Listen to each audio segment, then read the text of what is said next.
Guys आपको पता होगा कि रिएक्ट जो है ना पूरी तरीके से कंपोनेंट्स के ऊपर बेस्ड है। तो अगर आपको कंपोनेंट्स के बारे में कोई जानकारी नहीं है और या फिर आपको कंपोनेंट से कंफ्यूजन होता है कि कैसे वर्क करता है, तो इस वीडियो में मैं आपको सब कुछ वो सारे डाउट क्लियर करने वाला हूँ। और यहाँ पे मैं आपको क्लास बेस्ड कंपोनेंट और फंक्शनल कंपोनेंट दोनों के ऊपर मैं यहाँ पे ब्रीफ आइडिया दे दूंगा और फिर आप डिसाइड करना कि आप कौन सा यूज करोगे। बेसिकली जो क्लास कंपोनेंट है वो आजकल इस जमाने में यूज नहीं होता है। पुराना कोड अगर आपको कहीं मिल जाता है ना, तब आपको वहां पे काम करना पड़ सकता है। तो चलो अब हम लोग समझते हैं कि कंपोनेंट कैसे रिएक्ट में काम करते हैं। तो कंपोनेंट को समझाने के लिए मैं अपने वेबसाइट पे आपको लेके आ गया हूँ। ठीक है, तो ये जो पेज देख रहे हो, तो यहाँ पे आपको ऊपर में क्या दिख रहा है, एक नेविगेशन का कंपोनेंट है जो कि मैंने ये पूरा बनाया है। ठीक है, उसी तरीके से अगर आप बॉटम में स्क्रॉल करोगे तो यहाँ पे एक फुटर का सेक्शन है, तो ये भी एक कंपोनेंट है। तो रिएक्ट में हर चीज एक कंपोनेंट होता है। तो कंपोनेंट बनाने से फ़ायदा ये होता है कि आप कोड को इजीली मेंटेन कर सकते हैं, उस कोड तक आप डायरेक्ट पहुंच सकते हैं।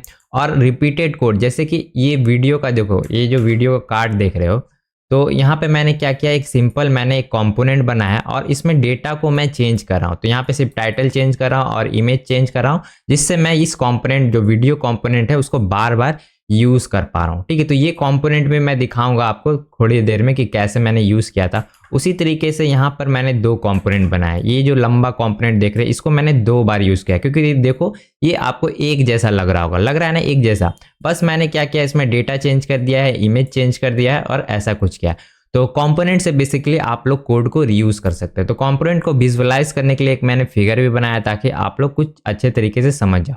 तो बेसिकली कंपोनेंट हम लोग क्यों बनाते हैं, तो कंपोनेंट बनाने का यही मकसद है कि हम अपने कोड को इजीली मैनेज कर पाएं और उसका जो स्टेट होगा उस कंपोनेंट के अंदर आएगा, तो उसको मतलब इजी टू हैंडल हो जाता है। ठीक है, तो जैसे कि अगर आप लोग नेविगेशन बना रहे हो तो इसका एक कंपोनेंट बनाओगे, मेन सेक्शन बना रहे हो तो इसका एक कंपोनेंट बनाओगे, उसके बाद साइड नैव बना रहे हो तो उसका बनाओगे। तो इस तरीके से आपको डिफरेंट बनाना है। तो ये भी मैं आपको बना के दिखाऊंगा, सिंपल सा एक कंपोनेंट का स्ट्रक्चर कैसे होता है। अब चलिए हम लोग कोड से समझते हैं कि कंपोनेंट कैसे वर्क करते हैं। ठीक है, तो यहाँ पे आपको एक ऐप कंपोनेंट मिल रहा होगा और इस ऐप कंपोनेंट को हम लोगों ने कहाँ पे बनाया, तो हम लोगों ने एक फाइल बनाया है app.jsx। इसके अंदर यहाँ पे कंपोनेंट है।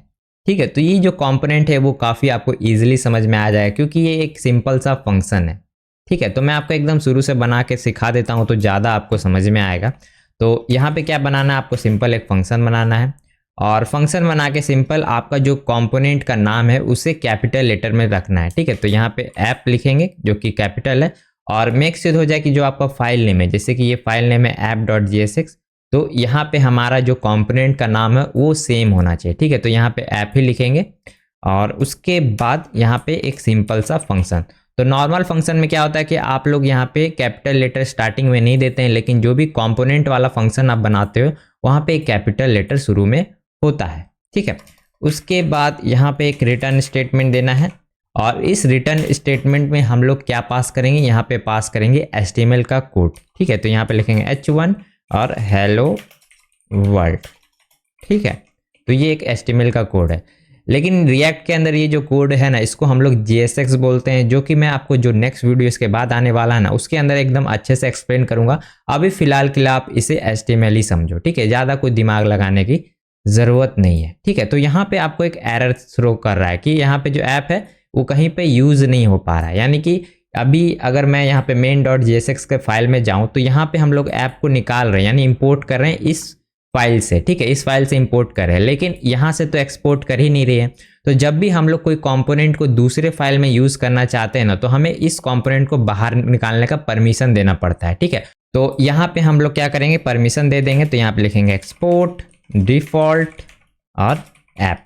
ठीक है, तो अब क्या होगा, ये जो ऐप है वो बाहर भी एक्सेस हो पाएगा, यानी ये जो ऐप कंपोनेंट है इस फाइल के बाहर भी एक्सेस होगा। तो एक्सेस करने के लिए हम लोग सिंपल इंपोर्ट का सिंटैक्स लिखते हैं। तो कैसे लिखते हैं वो भी लिखा देता हूं मैं, इंपोर्ट ऐप फ्रॉम, और जिस फाइल का नाम है लिखेंगे डॉट स्लैश और यहाँ पे दिख रहा है ना ऐप, तो इसमें क्लिक कर देंगे। ठीक है, तो ये क्या होगा, अब एक्सेस हो जाएगा यहाँ पे। ठीक है, और इसके बाद आपको एक कंफ्यूजन लग रहा हो कि ये जो डिफॉल्ट है ये क्या है, तो आपका जो भी कंपोनेंट का फाइल बनाओ, जैसे app.jsx एक फाइल है तो उसमें सिर्फ एक ही आपका डिफॉल्ट हो सकता है। तो अगर मैं यहाँ पे 2 कंपोनेंट बनाता हूँ, ठीक है, app2 बनाता हूँ, ठीक है, और इसको भी मैं एज अ डिफ़ॉल्ट यहाँ पे कर दूँ एक्सपोर्ट, ठीक है।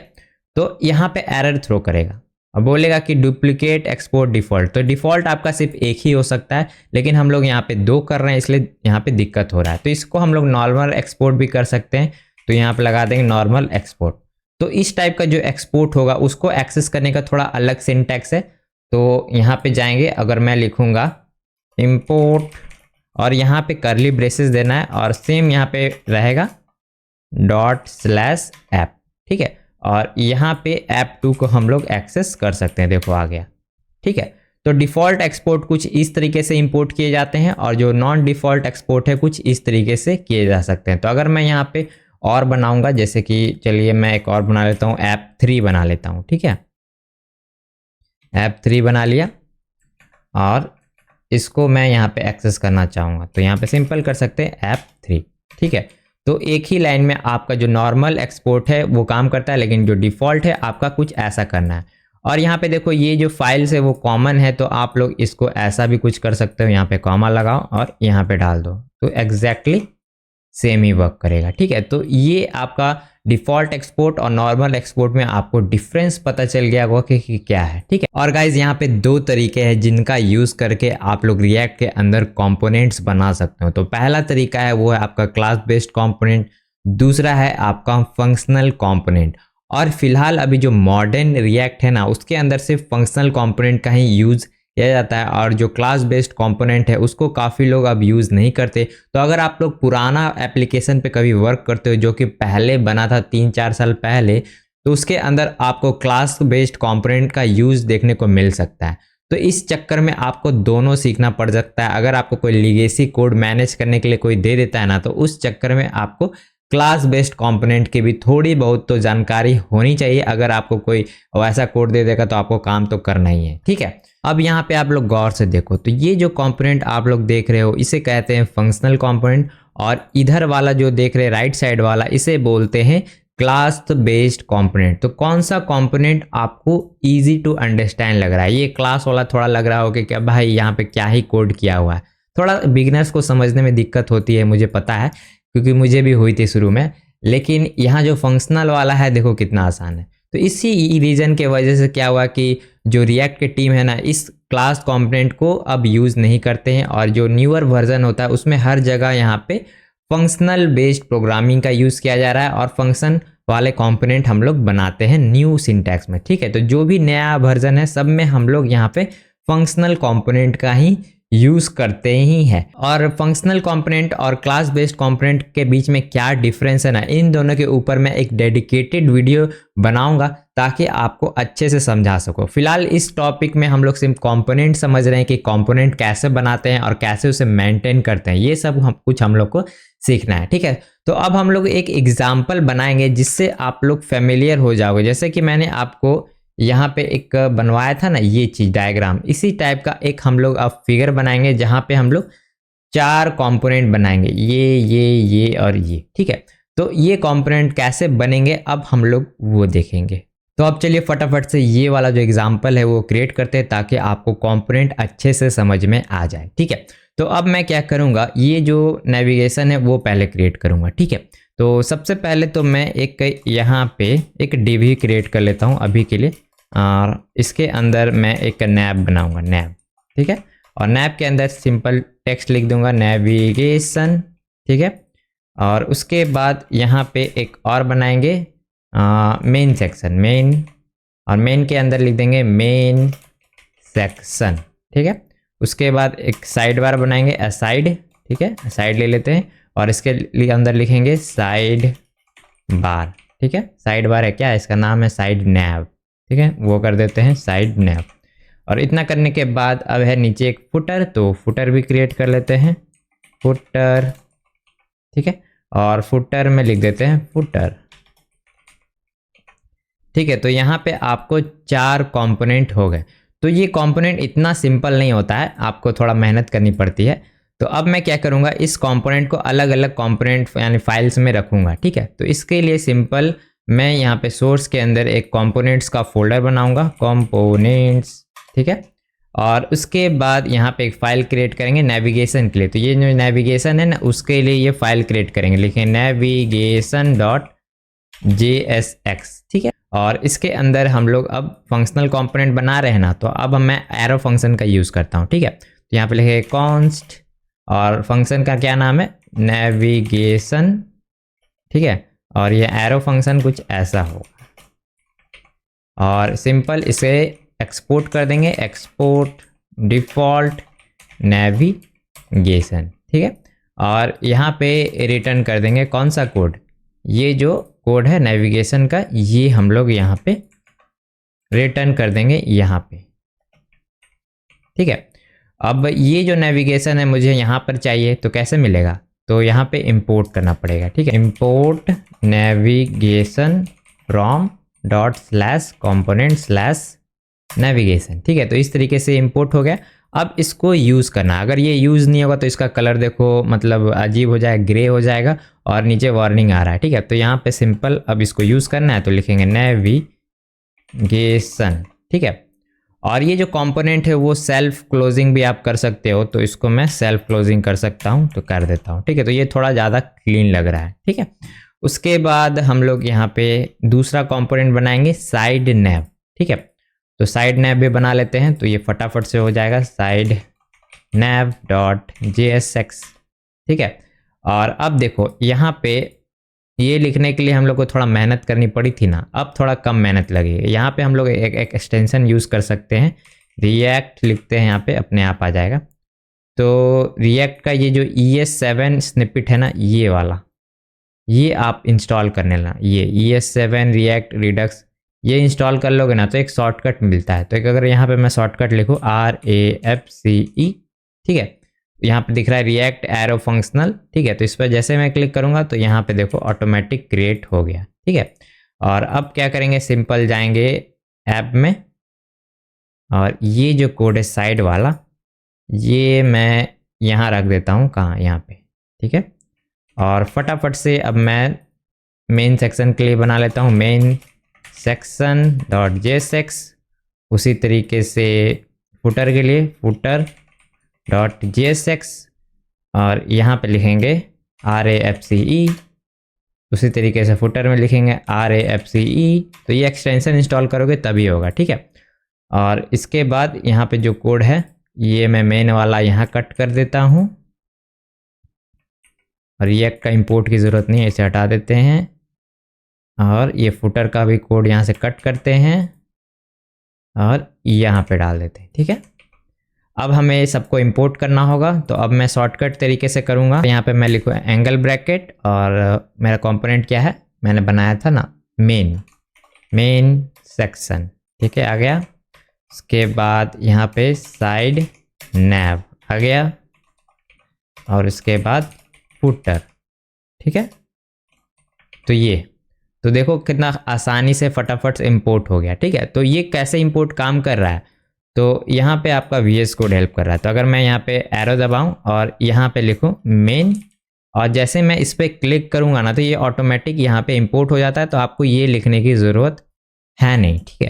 तो होप से आपको ये समझ में आ गया कि कैसे इंपोर्ट हो रहा था, ठीक है। तो अगर मैं इस कोड को रन करूँ तो आपको आउटपुट क्या आएगा वो दिखा देता हूँ। यहाँ पे देखो, तो रिफ्रेश करते हैं तो देखो आपको सारे जो कंपोनेंट है यहाँ पे देखने को मिल रहा है, नेविगेशन, मेन सेक्शन, साइट। ये जो सेक्शंस हम लोगों ने बनाया ना, इसको थोड़ा सा स्टाइल कर देते हैं तो थोड़ा अच्छा दिखेगा। अभी लग रहा है कि क्या भाई टेक्स्ट लिख के छोड़ दिया है, ऐसा अच्छा नहीं लग रहा है। तो मुझे यहाँ पे स्टाइलिंग नहीं रखती ना तो अच्छा नहीं फील होता है।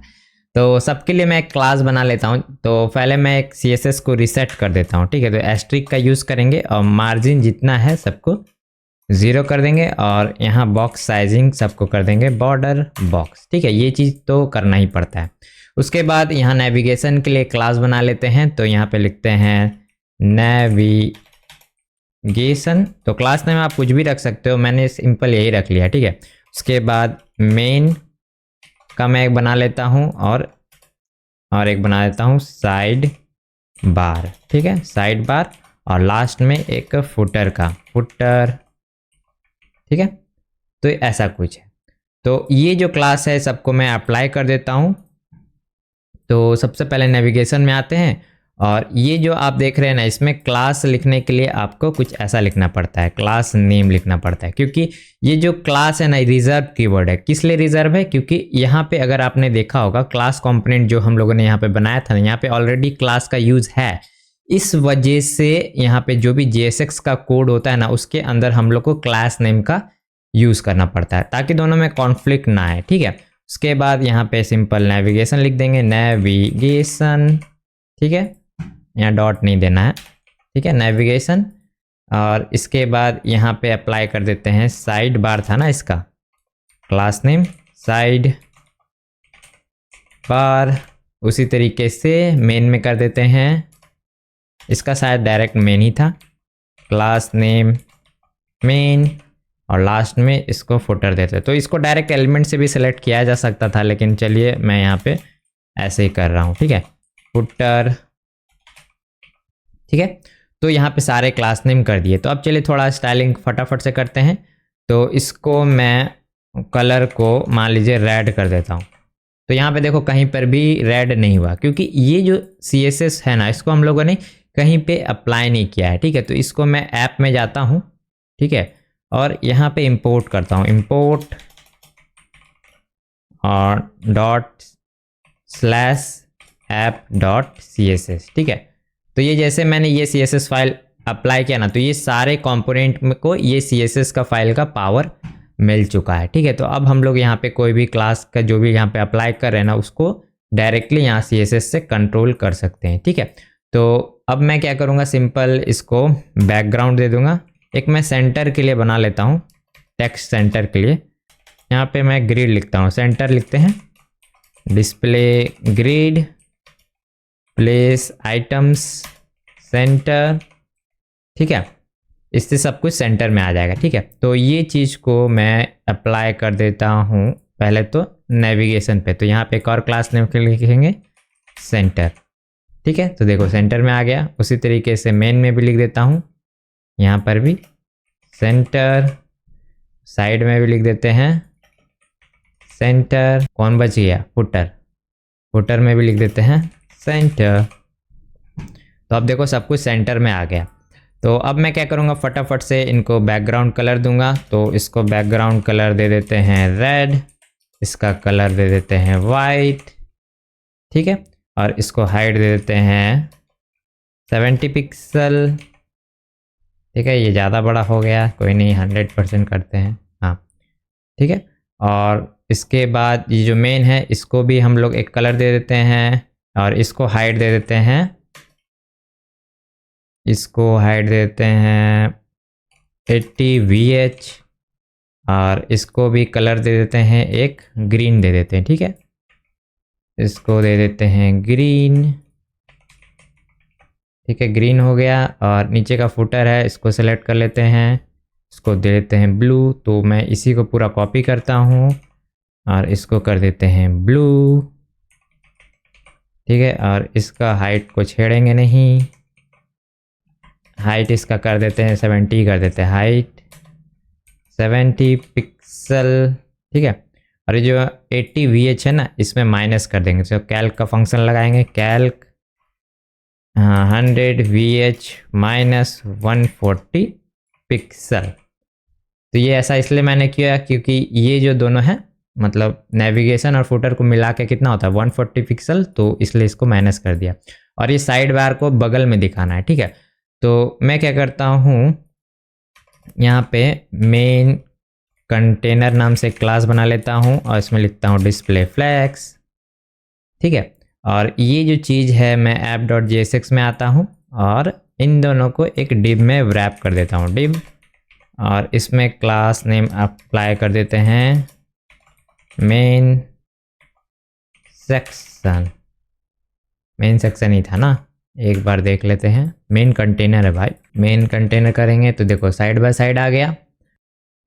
अब इसको सिंपल एक विड्थ से दे देंगे। तो मिन विड्थ कर देंगे 320 पिक्सल और इसको कलर दे देंगे बैकग्राउंड येलो दे लेंगे, ठीक है। बैकग्राउंड कलर इसका येलो कर देंगे। और यहाँ तक तो सब चंगा लग रहा है। और ये जो हाइट है ना, इसको मैं कंटेनर के अंदर डाल देता हूँ, ठीक है, ताकि ये दोनों को सेम मिल जाए। और एक चीज़ मैं करना चाहूँगा, इसको मैं इधर करूँगा, ठीक है, तो या कि ये इधर आ जाए। और कहाँ गया, ये जो मेन सेक्शन है इसको फुल देंगे, ठीक है, ये जो मेन सेक्शन है इसको फुल देंगे। तो यहाँ पे लिखेंगे फ्लेक्स ग्रो 1, ठीक है, तो ये पूरा ग्रो हो जाएगा।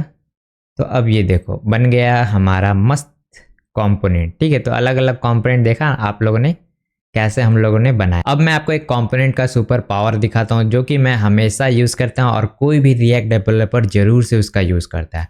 तो बेसिकली अगर आपको ये जो कंपोनेंट है फुटर उसे 2 बार कहीं पे यूज़ करना है तो आप क्या करोगे, अगर इसको सिंपल 2 बार लिख दोगे ना तो यूआई में भी आपका 2 बार आ जाएगा। देखिए 2 बार आ गया। उसी तरीके से मेन सेक्शन में भी 4 बार लिखूंगा तो देखिए 4 बार आ गया। तो यही एक सुपर पावर देता है रिएक्ट के अंदर के कंपोनेंट का यूज़ करके आप लोग कोड को बार बार रीयूज कर सकते हो, जिससे कोड को मेंटेन करना काफ़ी आसान हो जाता है। और एक चीज़ मैंने आपको बताया था ना कि कैसे मैंने वीडियो का एक कंपोनेंट बनाया था ये वाला, ये कोड भी मैं आपको सोर्स कोड में दिखा देता हूँ ताकि आपको आइडिया लग जाए कि कैसा प्रोडक्शन रेडी कोड बनता है। तो यहाँ पे मैंने बनाया है, तो मैं सर्च कर लेता हूँ वीडियो कार्ड।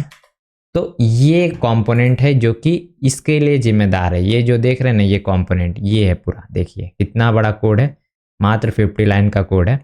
और अगर मैं आपको फोल्डर स्ट्रक्चर दिखाऊं ना तो आप थोड़ा दिमाग हिल सकता है, क्योंकि देखो कितने सारे कंपोनेंट मैंने यहाँ पे बनाए, देखो कितने सारे।